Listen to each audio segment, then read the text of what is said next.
એક સ્કૂલમાં ઇન્સ્પેક્શન હતું તો બેન વિચાર કે છોકરાઓને કશું ભણાયું નથી ને કારા કશું ભણ્યા નથી ને કશું આવડશે નહીં, કાલે ઇન્સ્પેક્શન છે, પેલો ઇન્સ્પેક્ટર આવીને પૂછશે ને છોકરાને આવડશે ને મારી નોકરી જશે.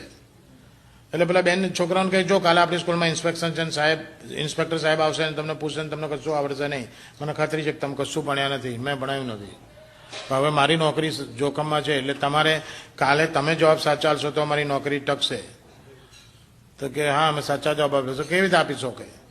કે જો હું એક ટ્રીક કરું છું, આપણે થોડું ટ્રીકથી રમીએ કે ઇન્સ્પેક્ટર આવશે ને એ આગળ ઊભો રહેશે ને હું ઇન્સ્પેક્ટરની પાછળ ઊભી રહીશ.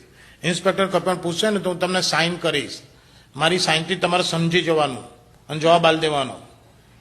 છોકરા કે વેરી ગુડ ટીચર, અમે એવું જ કરીશું. તો બીજા દાડે ઇન્સ્પેક્ટર આવ્યા. ઇન્સ્પેક્ટર કે છોકરાઓ તમે બધા રેડી છો, હું સવાલ પૂછું? છોકરા કે હા સાહેબ પૂછો. પેલી બેન પાછળ જતી રહેલી. સાહેબે પહેલા સવાલ કર્યો કે 6 2 6 2, એટલે બેનામ સાઇન કરી આમ 92 12. છોકરો કે 12. સાહેબ કે વેરી ગુડ વેરી ગુડ. પછી બીજો સવાલ 12 3 12 તરી, એટલે બેને સાઇન કરી આમ છત્રીની. છોકરો કે છત્રી. Very good very good. હવે લાસ્ટ સવાલ 13 13 7 એટલે બેન હલવા શું કરવું? તો બેને આઈડિયા કર્યો.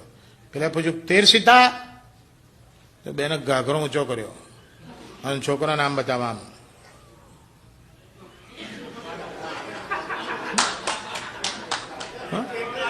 હા કે ફરી પૂછ્યું 13 છોકરા નાના નાના સમજણ ના પડી, આમ આમ કર્યું.